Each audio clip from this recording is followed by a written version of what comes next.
जो दोस्तों बीएससी के फर्स्ट ईयर में पढ़ाई कर रहे हैं, सेकंड ईयर में पढ़ाई कर रहे हैं, या बीएससी की किसी भी सेमेस्टर में जो आप पढ़ाई कर रहे हो, ज़्यादातर पीजी वाले और नेट स्लेट की तैयारी जो करते हैं वो स्टूडेंट्स के लिए भी जनरल केमिस्ट्री का ये topic, basic concepts of chemistry जिसको हम बोल सकते हैं, ऐसा ही एक महत्वपूर्ण टॉपिक LCAO जिसका नाम है linear combination of atomic orbital, जिसको हम शॉर्ट में LCAO बोल सकते हैं। तो दोस्तों ये जनरल केमिस्ट्री और ख़ासकर मॉलिक्यूलर ऑर्बिटल थियरी का एक बहुत महत्वपूर्ण ऐसा topic linear combination of atomic orbitals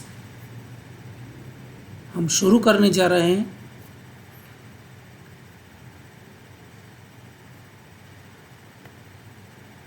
दोस्तों उसका सबसे पहला मुद्दा a linear combination of atomic orbitals और LCAO, L for linear combination of atomic orbitals.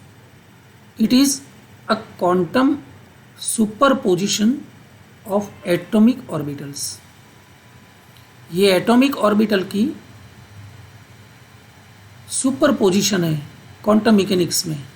So quantum superposition of atomic orbitals and a technique for calculating molecular orbitals in quantum chemistry. तो quantum chemistry में बताई जो ये information है उसके मुताबिक हम मॉलिक्यूलर ऑर्बिटल्स कितनी बनती है, वो बनती है तो उसकी एनर्जी क्या है, कहाँ पर ये ऑर्बिटल ओरिएंटेड होगी, ये सारी कैलकुलेशंस हमें LCAO थियरी में से काफ़ी कुछ मिलती है।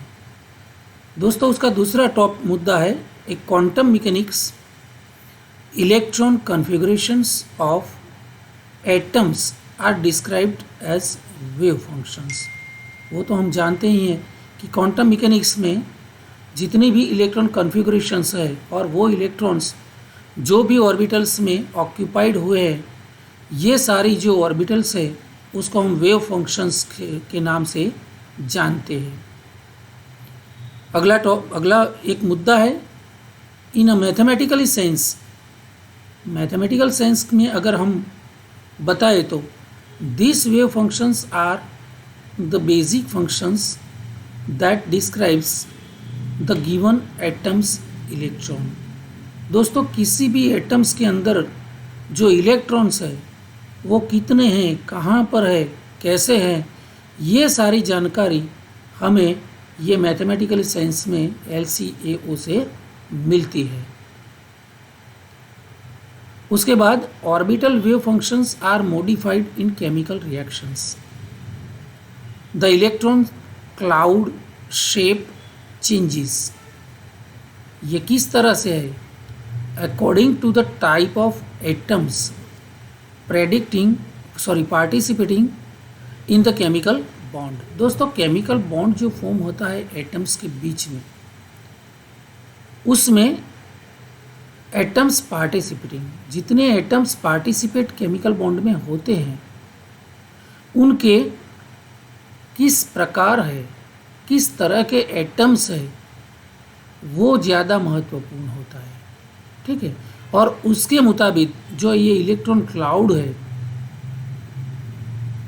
उसके ज़रिए मॉलिक्यूल का और क्लाउड का जो शेप बनता है, ये सारी जानकारी जो है LCAO से हमें मिलती है। One of LCAO's initial assumptions is that the number of molecular orbitals is equal to the number of atomic orbitals।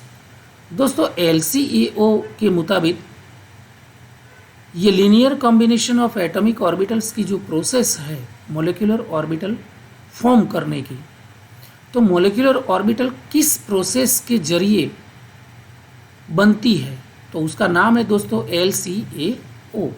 और वही LCAO हमें बताती है कि number of atomic orbital gives number of molecular orbitals. यानी कि LCAO में जितनी एटॉमिक ऑर्बिटल्स पार्टिसिपेटिंग करती है उतनी मॉलिक्यूलर ऑर्बिटल बनती उतनी ही संख्या में बनती है, ठीक है, included in the linear expansion. लेकिन ये जो कॉम्बिनेशन है उनका पार्टिसिपेशन है और प्रोसेस जो है, ये कॉम्बिनेशन प्रोसेस लीनियर एक्सपेंशन होना चाहिए। उसकी कई सारी कंडीशंस है, उस कंडीशंस के अनुसार उसको लीनियर कॉम्बिनेशन होना पड़ता है। Essentially n atomic orbitals combined to form n molecular orbitals, यानी कि जितनी एटॉमिक ऑर्बिटल बनती है उतनी ही मोलिकुलर ऑर्बिटल बनती है। दोस्तों, अब linear combination of atomic orbitals form करने की थोड़ी कंडीशंस है। वो कंडीशंस के बारे में अगर मैं बताऊँ तो कंडीशंस टू बी सेटिस्फाइड, ये कब जाके ये LCO सेटिस्फाई करता है हमें, तो उसकी ये कंडीशन का पालन होना बहुत बहुत ज़रूरी है।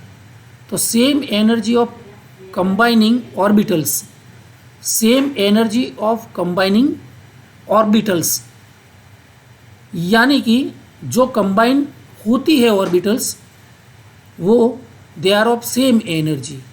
ये सारी एटॉमिक ऑर्बिटल्स की एनर्जी सेम होनी चाहिए। The combining atomic orbitals must have the same और नियरली सेम एनर्जी, या तो उनकी एनर्जी सेम होनी चाहिए या नियरली सेम होनी चाहिए। Same symmetry about the molecular axis, जितनी भी कंबाइन ऑर्बिटल्स होती है LCO की प्रोसेस में, जितनी एटॉमिक ऑर्बिटल पार्टिसिपेटिंग करेगी वो सारी जो ऑर्बिटल्स है उन सब ऑर्बिटल्स की सिमेट्री सेम होनी चाहिए। The combining atoms should have same symmetry around the molecular axis, molecular axis जो होती है उसके अराउंड उसकी सिमेट्री सेम होनी चाहिए फॉर प्रॉपर कॉम्बिनेशन, तब जाके ये कॉम्बिनेशन प्रॉपर होता है। Otherwise the electron density will be spares, या तो ये सिमेट्री अगर सेम नहीं होगी तो जितनी चाहिए उतनी इलेक्ट्रॉन डेंसिटी उसको नहीं मिलेगी और एटॉमिक ऑर्बिटल्स फॉर्म नहीं होगी, या तो anti bonding molecular orbital form होगी। Then molecular orbital diagram or diagram of MO energy levels. दोस्तों, LCO के प्रोसेस करने से जो एक उसकी एनर्जी लेवल का डायग्राम बनता है, पिक्चराइज कर सकते हैं हम, उसके बारे में ये मुद्दा लिखा है। Molecular orbital diagrams are the diagrams of MO energy levels, उसका दूसरा नाम है MO energy level diagram, shown as short horizontal line in the center. Atomic orbitals energy level are shown for the comparison, lines often dashed diagonal lines connect MO level with their constituent AO level। तो ये सारा जो graph है मैं आपको दिखाने वाला हूँ, उनमें सारी जानकारी आपको बताता हूँ इन नेक्स्ट स्लाइड्स। तो दोस्तों, अब इसका ये और भी एक point, levels with the same energy are commonly shown side, ठीक है, बाय साइड। तो दोस्तों, दोनों साइड में जो एनर्जी लेवल दिखा है वो एटॉमिक ऑर्बिटल्स के हैं और बीच में जो बताया है वो सारा MO एनर्जी लेवल डायग्राम का है। Appropriate atomic orbital and molecular orbital levels are filled with electrons symbolized by small vertical arrows. ये तो हम जानते ही हैं कि जब एटॉमिक ऑर्बिटल या फिर मोलिकुलर ऑर्बिटल में जब इलेक्ट्रॉन फील करते हैं हम, तो उसको एरो या पैरेलल या ऑपोजिट साइड एरो से हम उसको बताते हैं। उस direction indicate the electron spins. ये देखो, ये LCO प्रोसेस कंप्लीट होने के बाद जो हमें उसका MO एनर्जी लेवल डायग्राम प्राप्त होता है वो यहाँ पर मैंने पिक्चराइज किया है। तो ये जो दोनों लेफ्ट और राइट साइड में है, ये एटॉमिक ऑर्बिटल का एनर्जी लेवल है, ये दूसरे का है, ये पहले का, ये दूसरे का। और उसके ऊपर जो ये एटॉमिक ऑर्बिटल लिखी है वो एटम की एटॉमिक ऑर्बिटल है।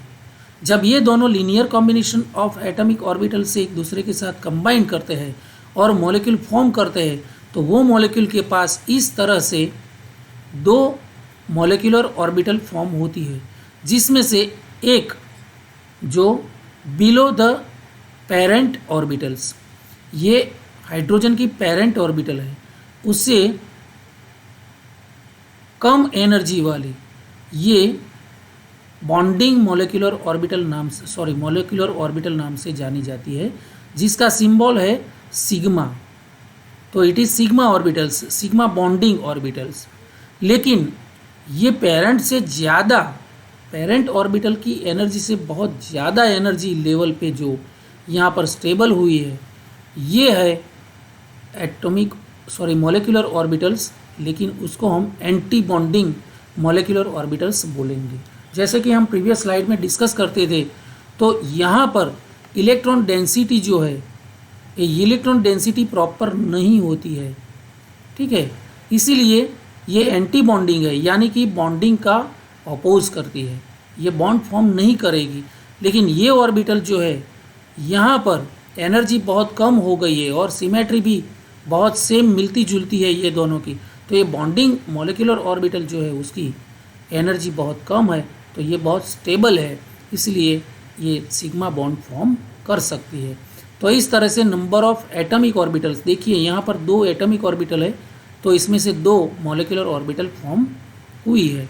तो इसी हिसाब से ये हाइड्रोजन का एमओ एनर्जी लेवल डायग्राम है, जो हमें LCAO की गाइडलाइन से पिक्चराइज किया गया है। तो ऐसे और भी मल्टी इलेक्ट्रॉन सिस्टम जो है उसके लिए ऐसा एमओ एनर्जी लेवल डायग्राम अगली स्लाइड्स में हम डिस्कस करने वाले हैं। तो दोस्तों, linear combination of atomic orbitals के जरिए हमें ये एमओ एनर्जी लेवल डायग्राम और एटॉमिक ऑर्बिटल्स में से कितनी मॉलिक्यूलर ऑर्बिटल बनती है, उनका एनर्जी लेवल क्या है, उसकी सिमेट्री क्या है, उसका सिंबल क्या है, ये सारी जानकारी हमें मिलती है। और ये बताती है कि जितनी एटॉमिक ऑर्बिटल पार्टिसिपेट करती है उतनी ही संख्या में मॉलिक्यूलर ऑर्बिटल फॉर्म होती है। तो LCAO ऐसी एक अच्छी सी और बहुत महत्वपूर्ण ऐसी शॉर्ट नोट मैंने आपको समझाने का प्रयास किया है। अगर आपको ये वीडियो अच्छा लगा हो तो उसको ज़रूर लाइक, शेयर एंड सब्सक्राइब करने का ये प्रयत्न करिए। तब तक थैंक यू।